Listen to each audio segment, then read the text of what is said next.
Welcome to this webinar on innovations in screening, brief interventions, and substance use education for health professionals.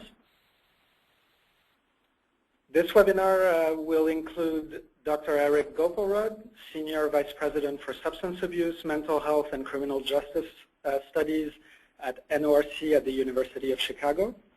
Dr. Tracy McPherson is a Senior Research Scientist in the Substance Abuse, Mental Health, and Criminal Justice Studies Department at NORC, and Ron Goldman, who is co-founder and CEO of Kognito, and an innovator, tech executive, and social entrepreneur. This webinar will be recorded, and you will have a chance to re-listen and to see the slides from this webinar. We will also have time for Q&A at the end. And before that, what we will discuss will be, firstly, why SBIRT, and the importance of SBIRT, and the settings in which it has been implemented, and the challenges and opportunities that it has presented, the benefits of using virtual humans in the development and assessment of SBIRT. Ron Goldman will present a demonstration of at-risk in primary care, simulation using virtual human, as well as research results on that simulation. And we will have a brief overview of SAMHSA's new RFA for SBIRT grants to train health professionals in SBIRT. And with that, I will pass the mic on to Tracy McPherson.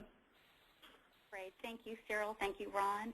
And welcome, everyone. I'm looking forward to talking to you today about some of the SBIRT implementation challenges, resources, and some of the opportunities that we're seeing around implementation as well as training, particularly with enhancing existing training that's already on the ground and also incorporating technology. On the NORC side, I am the technical assistance lead for the National SBIRT ATTC partnership that we have at IRETA, and I also serve as a project director for several evaluation projects that are funded through different SAMHSA grants, through different portfolios, including the Health Professional Grant and the Primary Behavioral Health Care Integration Grants. I am also the project director for the Conrad Hilton Adolescent SBIRT project that I'll be talking to you a little bit about later today.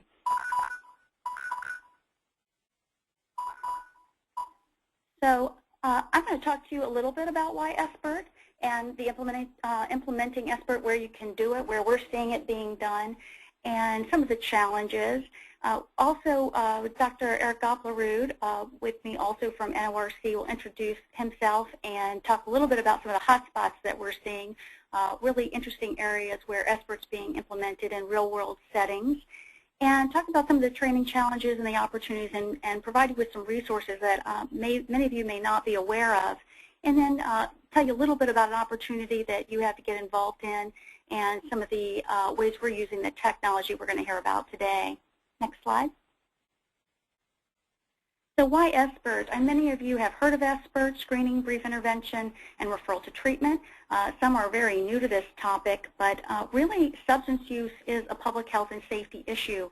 And SBIRT really provides us with an evidence-based approach to sort of get at how do we intervene early, do more prevention, early intervention to improve health and prevent other safety and other concerns that are well, men and women that we're working with every day are experiencing.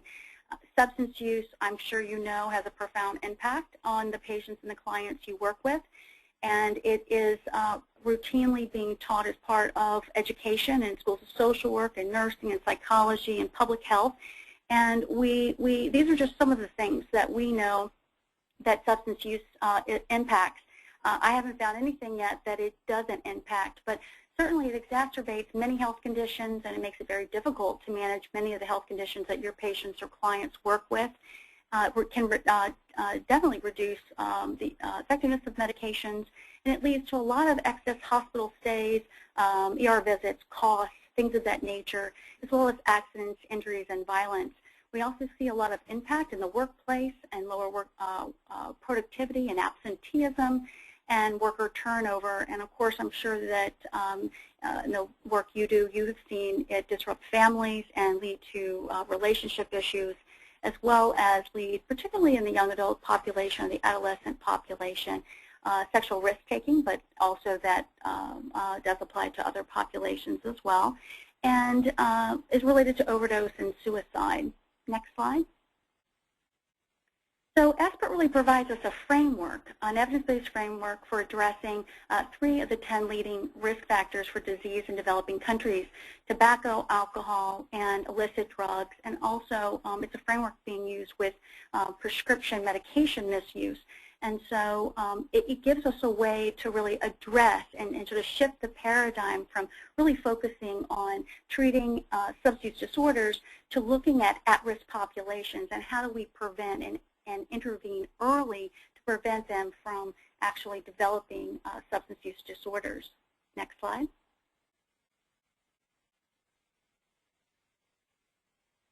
So SBIRT is SAMHSA defines it as a comprehensive integrated public health approach to delivery of early intervention and treatment services for people with substance use disorders, and even more importantly, those at risk for developing them. That's the paradigm shift that we're seeing with SBIRT. It really begins with screening, identification of behavioral health concerns, and from there, using a validated screening tool, we would be looking to understand better what level of risk, low, moderate, high risk someone is for health, physical, family, economic, work concerns. Often those at low risk are really going to get a low level of intervention, something that builds awareness and reduces risk, provides education and reinforces folks staying low in low risk and maintaining the healthy behavior. And at moderate to high risk, the intensity of the level of intervention increases. And you see brief intervention that can be 1 to 3 sessions, could be 3, 4, 5 or more sessions over time. And it can include cognitive behavioral strategies, motivational interviewing strategies, helping people to move along the behavior change continuum. And then at high risk, at high risk level of intervention really gets all of what I just talked about, but in this particular level of risk, it really warrants referral to a higher level of care. And so this is really the framework that we're working with, and when we're developing, working to develop training, working to implement, provide technical assistance, it's really around this model. Next slide. And the evidence for SBIRT, I mean, there's a lot of evidence around the impact of alcohol, SBIRT, and tobacco. And there's growing evidence, but inconsistent, particularly in other areas such as illicit drug use. And so this is actually probably a little bit old. It's coming from SAMHSA, and I know that there's some newer, more recent studies out, and I hear they're intending to update this. But it gives you sort of a state of sort of where we are in the evidence. And so certainly we have some work to do in that area, but this can give you a flavor for where the evidence, the direction that it's going. Next slide. So what is the aim of SBIRT? It really is to increase early identification of at-risk individuals before developing the substance use problem. And it's really about building awareness and educating patients and clients around guidelines for safe drinking, low-risk drinking, associated ways to actually prevent developing a substance use disorder, and really to motivate those that are at risk to reduce unhealthy behavior and risky substance use, and to encourage them to adopt more health-promoting behavior, and to also motivate individuals to seek help, higher levels of care, and to increase access to care for those either who have a substance use disorder or those who are at risk for developing one. And then to foster a continuum of care by integrating prevention, intervention, and treatment services. Next slide. So in a nutshell, lots of reasons why we employ SBIRT, and there's a lot of buzz and a lot of projects and a lot of funding going to this. There's certainly, in a nutshell, evidence to support why we're on this path of moving SBIRT into mainstream healthcare and moving it into the education in various universities and colleges. And so this particular project that we're working with, we'll talk a little bit about, is actually going to be focusing not just on adults, which I've primarily focused on in the first part of my discussion here, but also moving SBIRT more into the focus of adolescents. There's been less attention paid to adolescents, and there's really a growing and rejuvenated interest in adolescents and young adults. So you're seeing a lot of movement in that area, and the literature is still growing there too. Next slide. So where can you implement SBIRT? And these are the places where our colleagues and where we've been working. And if you aren't in one of these settings, feel free to include something in the chat box. And I apologize if I left you out. But I'd like to update this list. There are many, many places where SBIRT's being implemented. Certainly primary care and emergency departments and trauma people are more familiar with. And it's now being implemented in inpatient and employee assistance programs, workplace programs that are concerned with health promotion, wellness, occupational health and safety, disability management. Also in health centers, community mental health centers, federally qualified health centers. And we're seeing growing but less activity, but again, trying to find those hotspots. We have found some, but would like to learn more about where it's happening in criminal justice. Also happening, to many people's surprise, in dental clinics, but also HIV in colleges and universities, both in their health centers as well in school-based health centers that are not in the college and university system. And of course, in our health professional training programs, whether it's in a university or within some sort of associations, health professional training, you're seeing SBIRT and training around SBIRT being implemented. And in universities that have medical residency, nursing schools, social work schools, you're seeing it implemented there, where they learn the education and the opportunity to practice in their field placements. Next slide. So I'm going to let Dr. Eric Goplerud talk to you a little bit some of the hot spots that I briefly mentioned are happening in SBIRT. Eric, would you like to introduce yourself and share with us some of what's in the field? Sure. I'm Eric Goplerud. I'm Senior Vice President and Director of the Public Health Department at NORC at the University of Chicago. And with Tracy, we have been working on integrating substance use screening and treatment into good medical care for well over a dozen years. And one of the things we were most interested in is how is substance use being integrated into regular healthcare settings where it's taking place without federal grants, without the sort of additional demonstration funds, but rather is being developed, designed, put into place so that, as Tracy was saying earlier, the provision of substance use screening and treatment services are helping the healthcare system address some of its problems rather than us trying to apply or force or shove in or entice with some dollars the healthcare system to identify and address the substance use problems of their patients. And there are 3 or 4 of them that I'm going to just very briefly highlight as opportunities, where in our work going around the country, we've identified some really exciting programs where substance use screening, brief intervention, and treatment are solving the headaches of the healthcare system.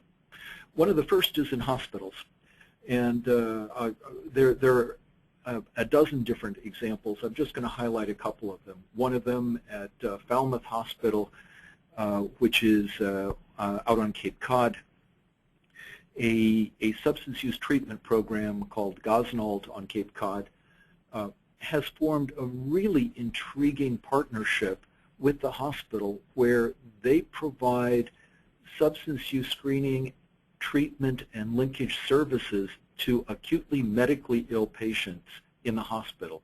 And this is not a NIH study. It is something that was addressing a problem of the hospital. They had a patient who went into withdrawal, who was admitted for a medical problem and nearly died, which got the attention of the CFO. and of the risk managers who said that's not really very safe. And so they developed a partnership. So next slide, Tracy, or somebody. Okay. We know that screening brief intervention in trauma care is successful. There's a Cochrane collaboration review showing 14 randomized controlled trials, lots of good outcomes for trauma care. Let's see what happens when it's just with acutely medically ill patients. Next slide. Oh, well, okay. One of them is the Central Kansas Foundation, a substance use treatment program in Salina, Kansas, which has formed a partnership with the Salina Regional Health Center and now also with several other hospitals in the middle Kansas area. What they have found, again, this is solving one of the problems of the healthcare system. By a big issue for hospitals now is rapid readmissions after discharge.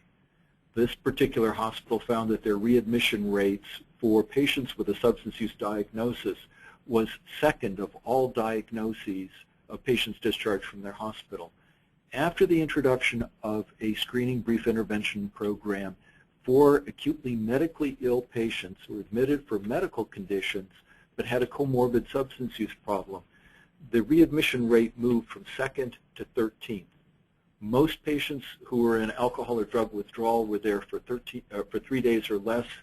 The majority, large majority of patients were triaged out of the emergency department and were not admitted into the ED. The number of patients, this is a striking thing, often patients who are referred to a substance use treatment program don't get there. Nearly 60% of patients who were recommended for further substance use interventions attended their first 2 appointment services. Hit the next button. Hit the next slide. And what they found was a 300% increase in the substance use treatment program's insurance reimbursement. A second hotspot is prenatal screening and case management. Next bullet. Next slide. An exceptionally well-designed program, which is in the literature, has been developed at Kaiser Permanente, Northern California. It's called the Early Start Program. Women who come in for their first prenatal visit receive, as part of the first prenatal visit, a screening, which includes screening for alcohol use. And for any patient who is identified with alcohol use, in their subsequent prenatal visits, counseling with a social worker is just part of the prenatal visit. So there are no barriers to getting care. It's part of good prenatal care. Next slide. And this is one of the results. Again, this is not randomized controlled trials. It's just what they found with cohorts. And what they found was that patients who were screened positive but who did not go into additional case management were twice as likely to have a preterm delivery as patients who screened positive and had the brief counseling. Controls who did not screen positive for alcohol use had a non-significant difference between those who were screened positive and received counseling and patients who did not have substance use. So the rates of preterm delivery were about the same. Next slide.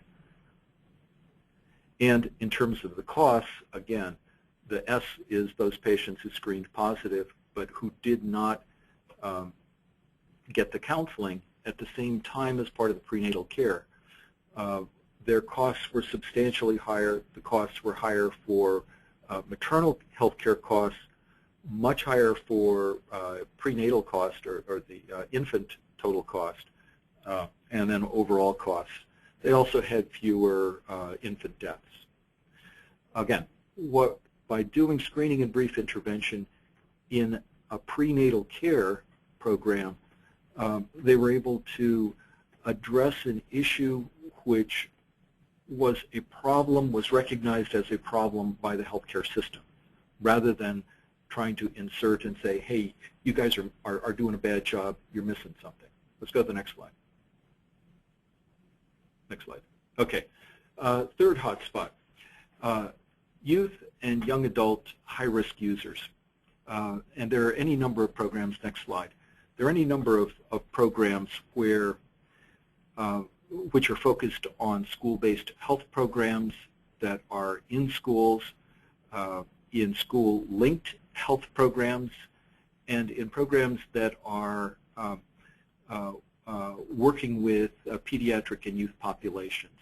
A recent report which came from John Knight at Harvard found in an international trial that very brief training of pediatricians and an online screener that adolescent patients could fill out led to a very successful uptake of substance use SBIRT and also good outcomes for the kids, reduced risky use. Okay, next slide. And we have a number of webcasts where you can get more information about some of these hotspots. Next slide. Tracy, thank you, Eric. back to you. I appreciate that. Yeah, I wanted to make sure folks know if you'd like to learn anything about those hotspots, and there are several other hotspots that I put on there. We have webinars on where there are multiple hotspots presented, and so you're welcome. It's free education. You're welcome to take a look at those and learn more in depth about all the ones that Eric had talked about and more. So the hotspots are very exciting, and what I learned through going out and traveling all over the United States to do training and technical assistance around implementation and evaluation is that the challenges, although they sort of look and feel a little different, there are some really common things that we see regardless of the setting. At the very top of them is, we don't have time, we already do 50 million things, how can we do one more? I've heard that many times. We aren't trained to address substance use and we don't have the resources to get our staff trained, we can't take our staff offline. Our patients have more pressing concerns than substance use. It's not that important compared to other issues they face, like diabetes, heart disease, or depression.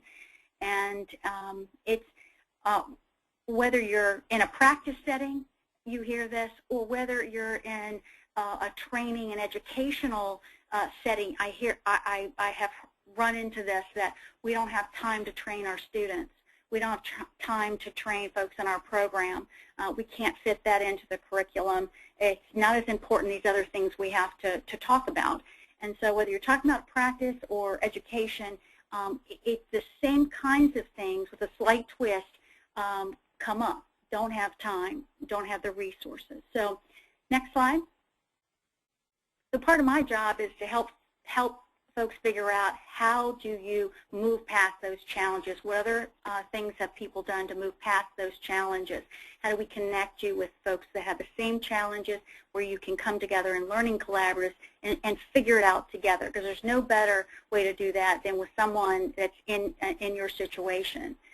The challenges are often scalability. It's not a one-size-fits-all. Whether you can have 5 universities or 5 health centers, it doesn't always look the same way, and you really do need to tailor it. It needs to be, you need to figure out how does it work in your site.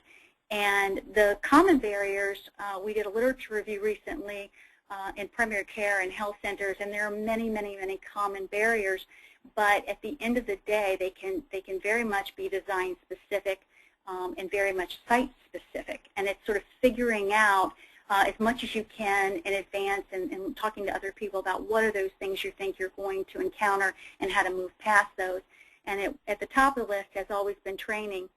We often say, yeah, well, everybody has to get training. That's great. You know, it's not a big deal. But then when people really go to implement it or educate students or professionals around this, they don't always know what really needs to be done, and there's more than just an initial training that needs to be done. There need to be boosters and fidelity testing and proficiency monitoring and practice and other ways to really make sure that folks are getting the opportunity to really embed it into their toolkit, not just walk away from a workshop and we think that they're proficient. It just doesn't really work that way. Next slide. So some of the common barriers we have seen is lack of awareness, skills, and knowledge about screening tools, whether that's in a practice setting or in the educational setting. There's lack of awareness among those who do provide education and training about these things, lack of awareness around brief intervention, lack of awareness about how to discuss, particularly in a practice setting, how do you initiate difficult conversations or conversations that you haven't been trained to have as a part of your formal training. Often things about time come up and uncertainty of referral sources. So if we do this, we really don't have places to send them, and that's a really common barrier. How do we connect people to other levels of care? We don't know who those folks are. Reimbursement comes up a lot in the practice setting. It is a challenge, and there's very state-driven, and there's a lot of confusion around it. And so we have developed some other tools and resources around this if you're really interested in this. But there are also these perceptions and attitudes about substance use as a stigmatized issue, about substance users themselves. Sometimes one's own substance use might get in the way of how they feel about teaching other people about it. We found a lot of those kinds of factors come into play. Fear of alienating patients. I've heard fear that students won't be interested in the topic, that this isn't really part of what they're planning to do. It's not something they're really going to encounter that much and where they want to be, and so they're not really interested. And other things, particularly around education and training around the nature of addiction and addiction treatment. Not all settings want to talk about this. Not all training programs include this kind of education, and how to really effectively screen and intervene using an evidence-based framework. Next slide. And so overcoming the challenges, my experience has been prep, the more preparation. And so whether you're in a practice setting, you're in an educational setting, these are some of the common things, slight twists on them, is look at the strengths. Where are the strengths in your setting of where you could do this and where you could educate someone, where you could actually practice and do this well. Do a workflow analysis, whether it's of the operations and workflow of the patients and the staff, or it's how students get trained in the workflow of educating people. Where does it fit? Identify the target population. Are you going to start with a very specific target population, adolescents or adults or older adults? You're going to start with graduate students. Who do you want to train? Who do you want to intervene with? Having real clear practice guidance and documentation of the protocols that you're training on. If you're in the practice setting or you're training people to go out into the workforce, you may want to educate them a bit on billing strategy, reimbursement, how they do that, what are the sort of strategies that have worked. Having a plan for data collection, storage, and analysis, of course, if you're wanting to hopefully evaluate your education or the practice. And having a quality improvement initiative built in with fidelity and quality, having opportunities for people to be assessed on quality and fidelity and proficiency. Also developing a training plan. Get the buy-in before you train. And what I'm seeing a real interest in, and I'm particularly interested in is how do we facilitate the use of technology, whether it's through EHRs, because what gets in each EHR gets done. How do we use tablets to screen? How do we do more electronic technology-based screening and brief intervention, particularly for low-level or moderate levels of risk? There's a promising evidence base there. And then technology to facilitate training. How do we do more interactive type simulation, really enrich our training? We don't want to recreate the wheel. We want to try to use resources and technology to enhance what we're doing and learning about what's out there. Next slide. And so the most common way is face-to-face. We throw a lot of face-to-face training at folks, but it's not the only way. People think it's the best way or the only way. It's not necessarily. I think a more comprehensive approach is better because there's a lot of variation from a 1-hour presentation to a 2.5-day workshop. These are often one-shot deals, so you want to make sure you have more than one opportunity, if you can, to train, do booster training, provide opportunities for real-world practice, ongoing feedback and coaching. A lot of times these trainings don't have the level of observational learning that they need, the vicarious learning. We want to make sure there are opportunities to practice, because I've been to a variety of trainings that don't have these things, and you walk away not sure you really added something really rich to your toolbox. And really having that feedback loop and experience.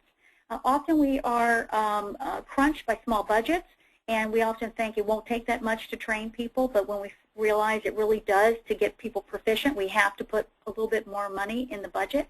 And so it's very hard to take people offline, and we have staff turnover, and sometimes people have to travel.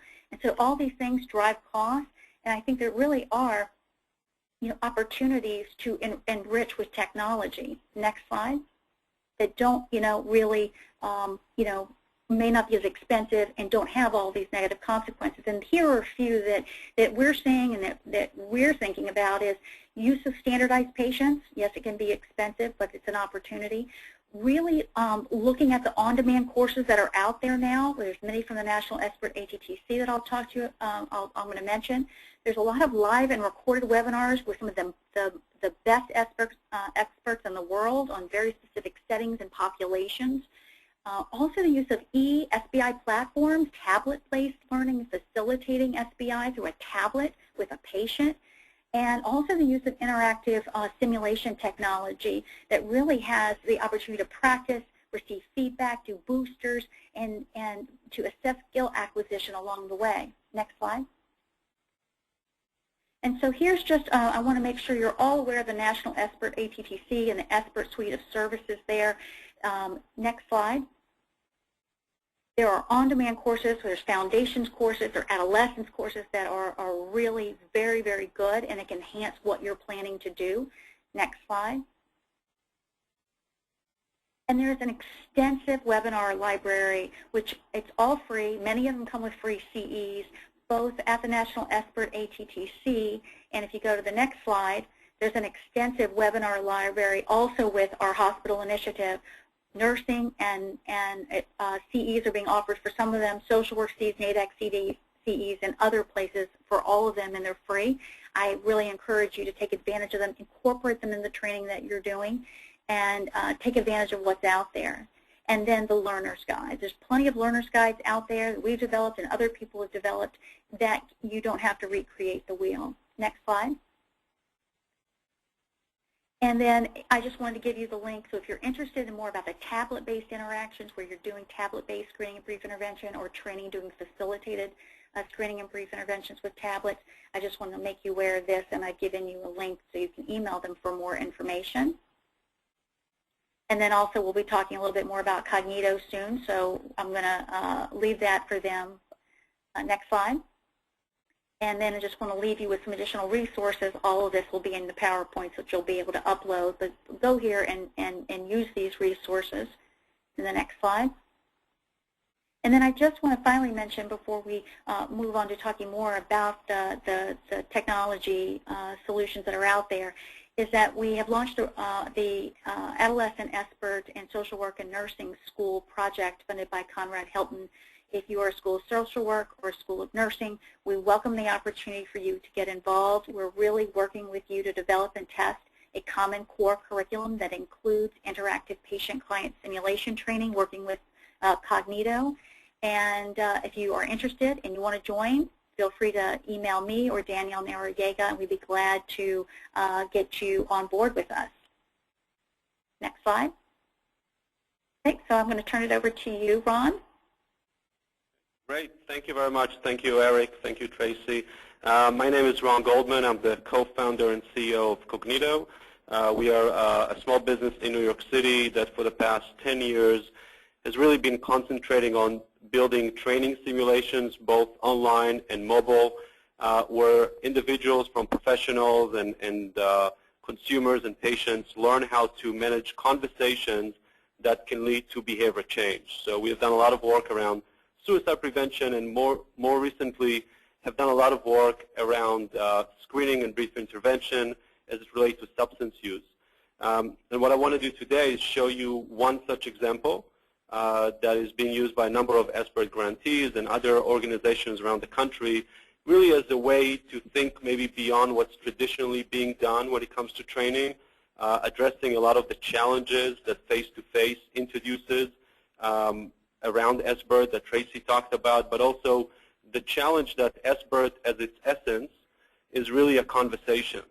Brief intervention is probably one of the most critical elements of the SBIRT process, and that is a conversation, and to learn how to best manage it is something that requires very realistic practice and a lot of feedback that is personalized, and we really looked at technology to see whether that can really provide an answer.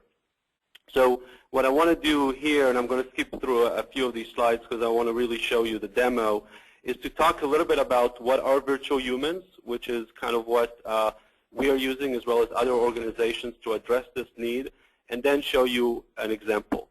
So first of all, a definition of a virtual human, and you can switch human for patient and think about this as virtual patients. But a virtual human is really, they're automated agents that you can talk to, that they understand, they can reason, and they can exhibit emotions. In most cases, they are 3D, and you could talk to them through dialogue with humans. So that's kind of a basic definition of what a virtual human is. But what's really important to understand is what are the benefits of using virtual humans. So if you think about it from an instructional perspective, aspect, there's a lot of very, very interesting research, including a recent article in The Economist, that show how all of us as human beings are much more comfortable having a conversation with a virtual person than with a real person. We'll be much more likely to self-disclose. We'll be much more likely to tell you the truth. We'll be much more likely to really feel comfortable experimenting and getting feedback about our decisions and about our behaviors that real people or video-based experiences simply do not provide. So there's a lot of benefits of using it from an instructional perspective. Obviously, there's a lot of other benefits of using it if you're thinking about interactive training, from the simple fact that I can take this virtual human and I can change her appearance or her voice or the language that she speaks. If I need to come back to her in a few years, she wouldn't age, so I can easily make updates. But I can also allow you to choose the role that you're going to play, so we can better customize the experience for you. So if you go in and you are a nurse versus a social worker versus a doctor, obviously the dynamics that you have with this virtual patient is different, and I could adjust it because I'm using a virtual person versus if I do it face-to-face or if I use videos. Now, virtual humans are not new. In a way, all of you have already interacted with virtual humans. They are kind of what we call level 1, which are virtual humans that you interact with through text or voice. So if you have an Apple phone and you talk to Siri and ask her what the weather is, she is a virtual human who provided you answers through text, right? So you've probably already interacted with virtual humans. There are the more sophisticated ones, which you might be familiar with some of these projects. For example, the one on the upper right corner from USC that's called SimCoach, which was designed for veterans to really help provide them information, not through just a simple website, but by allowing them to actually type in the questions and get a virtual human fully animated. You can see the guy looking at you who is going to respond and not just give you the information, but also communicate it in a way that gets you over some of the stigma that you may have about seeking help for PTSD, etc. Where things are evolving into, and we're one of those organizations, is really to look at virtual humans as really emotionally responsive agents, ones that you can really interact with. They have their own personality, they have their own memory, they have their emotions, and they could also have their medical condition, right? So you could code them in a way so that they actually show and behave in a way that somebody with a substance use would in a real-life situation, and that they can adapt to your decisions as you go through that conversation. So this is what we as a company has really been doing for the past 5 years in health, building these type of experiences. We got to know Tracy and Eric as part of the Hilton project that we are working on together. And what I wanted to do now is kind of really show you an example of how this is being put together, how this actually works, how do you actually interact with this individual, as well as talk about some research results that are looking at the efficacy of these type of experiences. So what I'm going to show you is a program that's called At Risk in Primary Care. This is a 1-hour CME as well as a CNE approved simulation. Users will access this just like they would any other online training. They're going to go online, open the browser, open an account, go in, and take the simulation. Now, what I'm going to do is show you a little bit about the virtual humans you interact with, and then I want to actually show you the conversation with N2N. But to give you a sense, so At Risk in Primary Care is really about screening and brief intervention, and it's designed for primary care as well as nurses. Now, the reason why, and this started as a project for the New York City Department of Health and Mental Hygiene that purchased this to train physicians across the city in how to do screening and brief intervention. And when we asked them, why are you coming to a company like ours and not just doing an online training that you can quickly disseminate, they said because we know it's all coming down to the conversation. And we want to allow people to actually practice and experience it so that we know we can tell them this is a screening tool to use and this is what the process is, and we can give them tips about, be sensitive, don't be judgmental. But without the practice, without experiencing it, they're simply never going to gain the skill, but also the self-efficacy to actually do this in real life. So what we have done here, working with a nice number of subject matter experts, is create conversations with 2 virtual humans. The first one is N2N. The second one is Judith. In the case of N2N, and you're going to see this conversation plays out, he's coming to you saying, I have a back pain. I need to get my prescription for my pain medication. I need my Percocet renewed. This is actually the first time that you're even seeing him.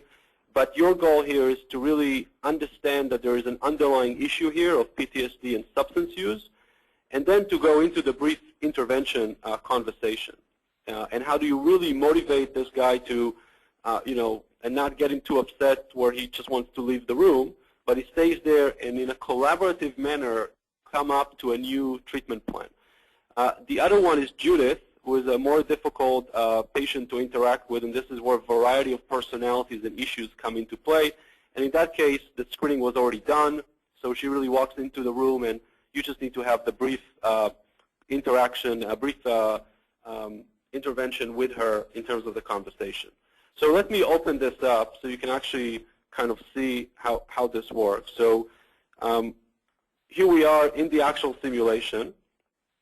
There is a whole menu here with the different modules. I'm kind of jumping into kind of the middle of the training. So assume that you already learned a lot about what are the risk factors and what are the warning signs and what are some basic tactics of MI that you really want to go through.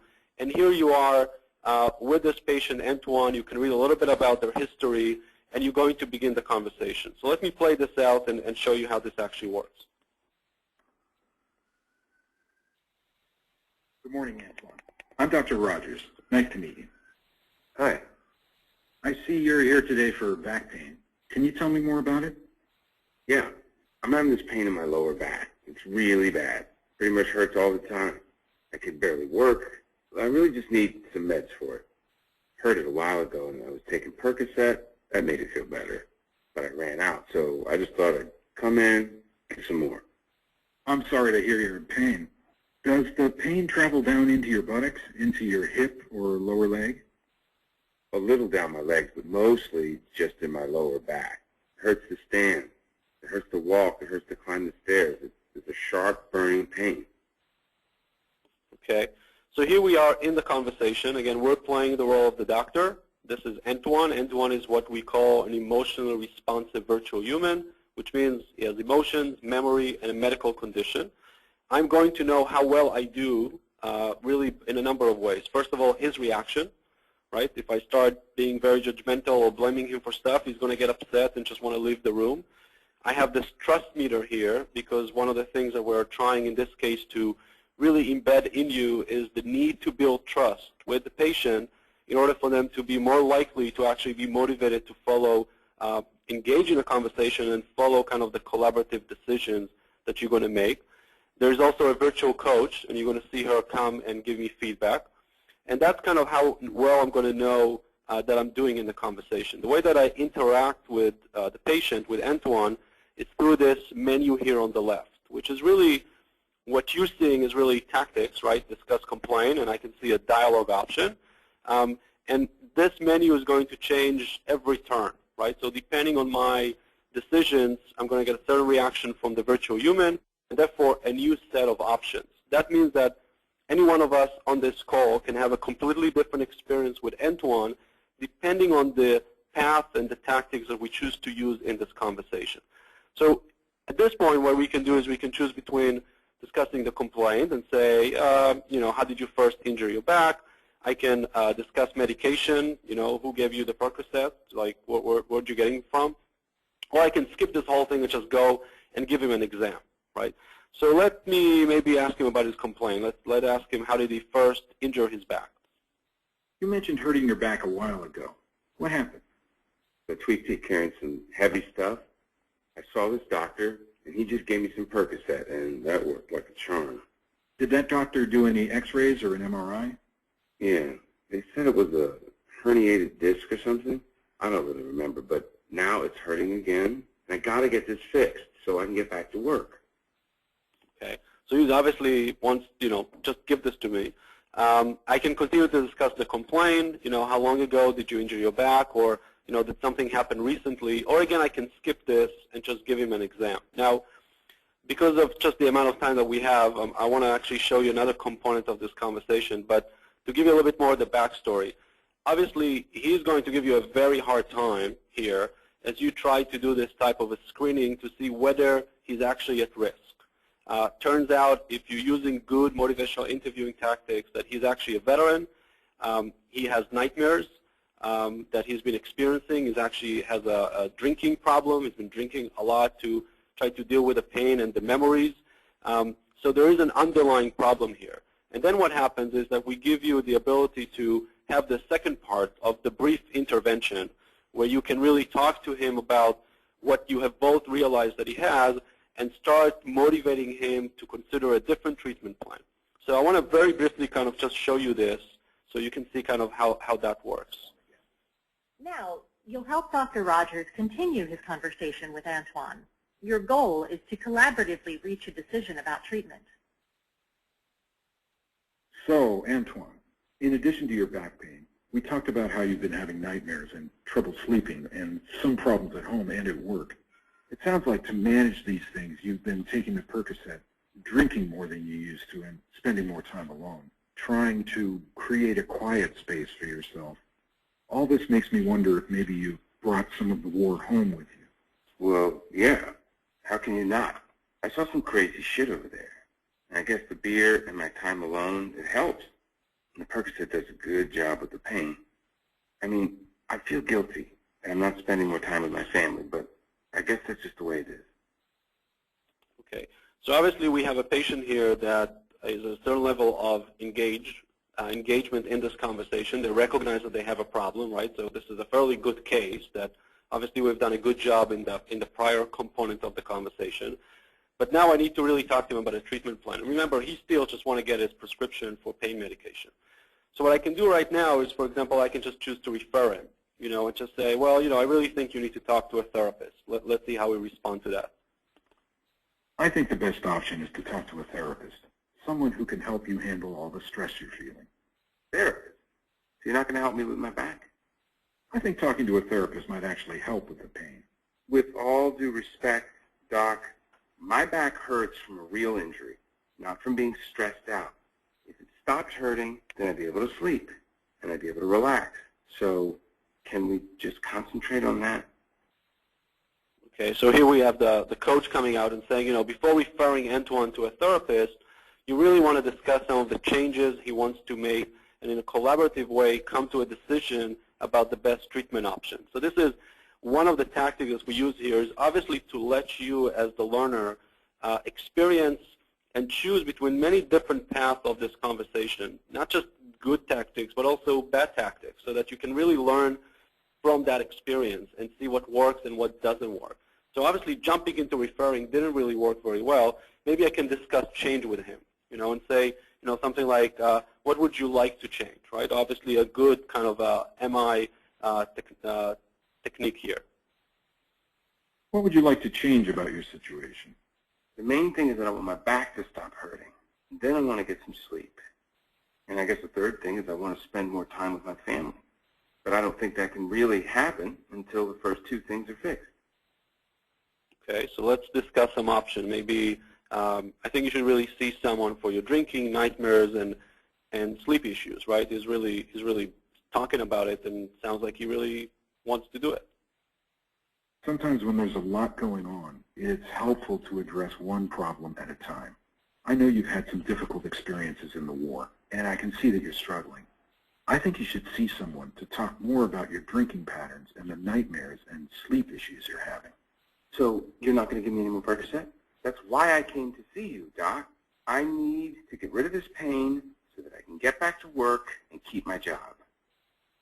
Okay, so again, the coach comes out and really asks you to undo. He's making it very clear that his back pain is a priority, and addressing treatment options for that first will just better collaborate with him.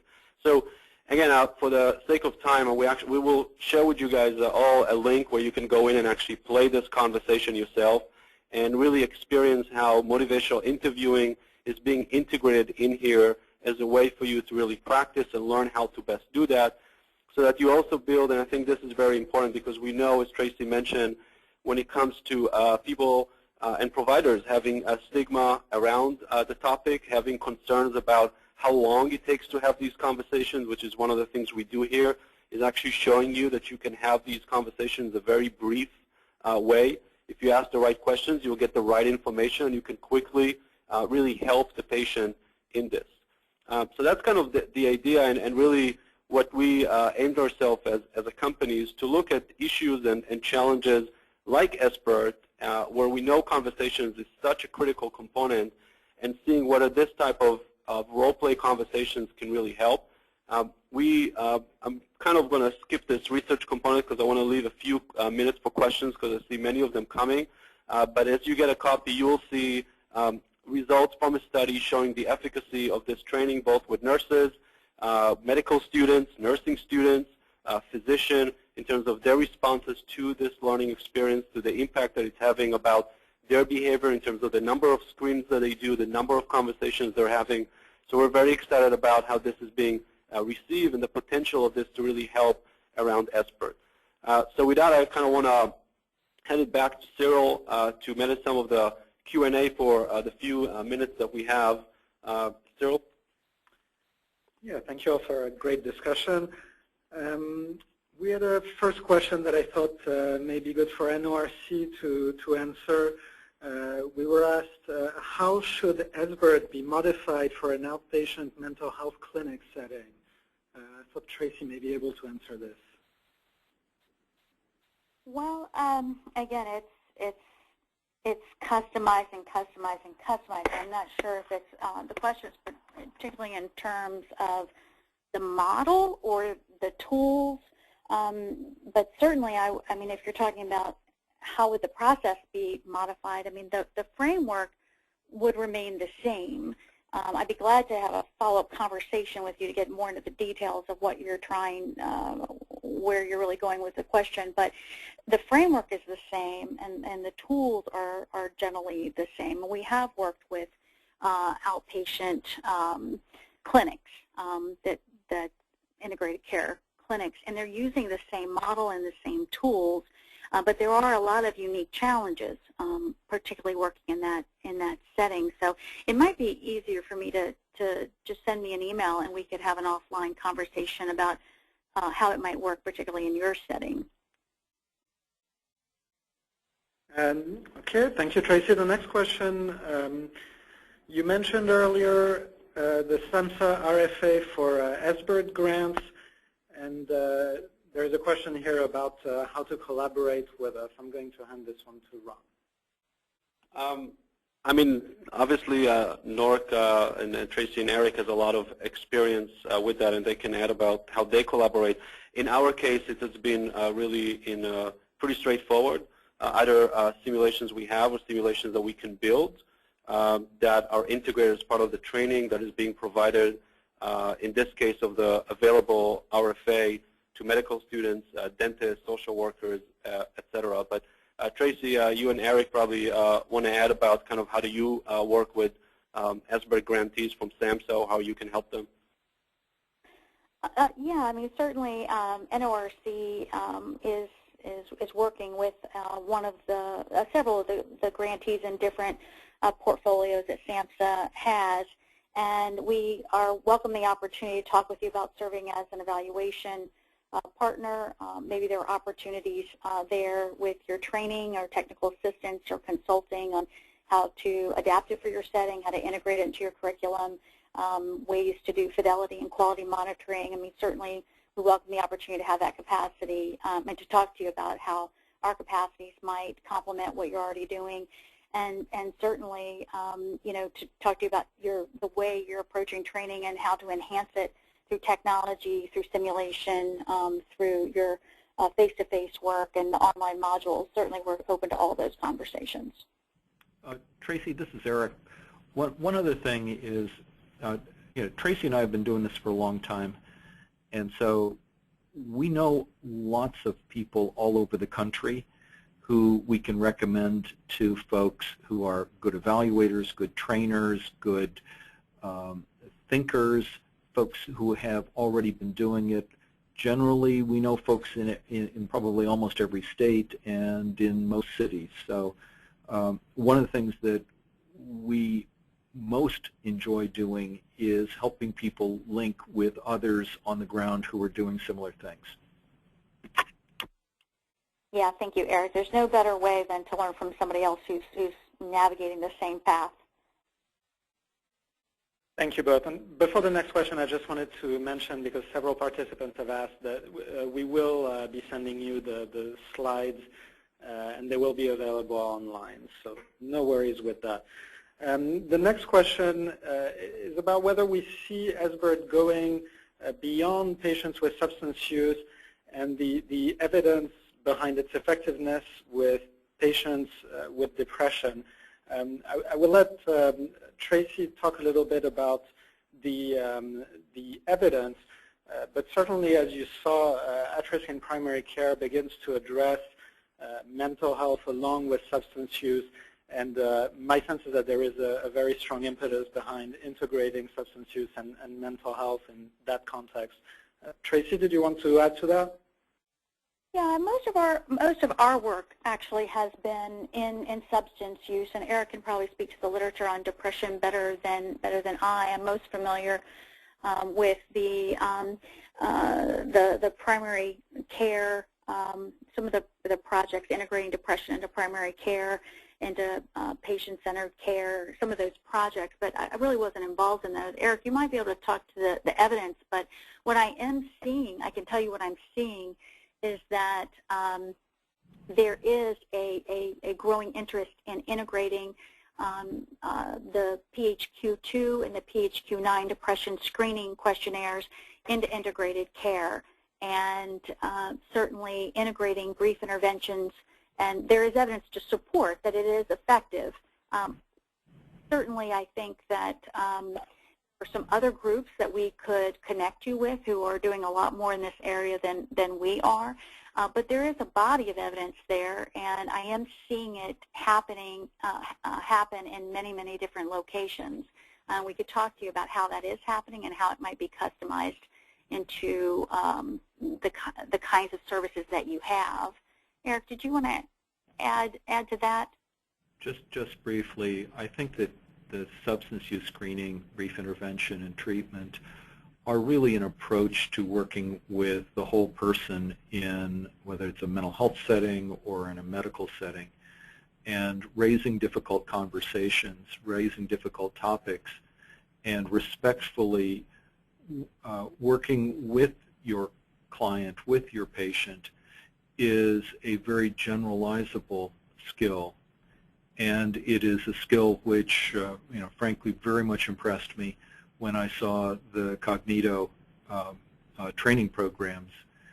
And one of the things we keep hearing as we go out and do training is that clinicians, primary care folks, find that the motivational interviewing techniques help the other parts of their care and working with patients.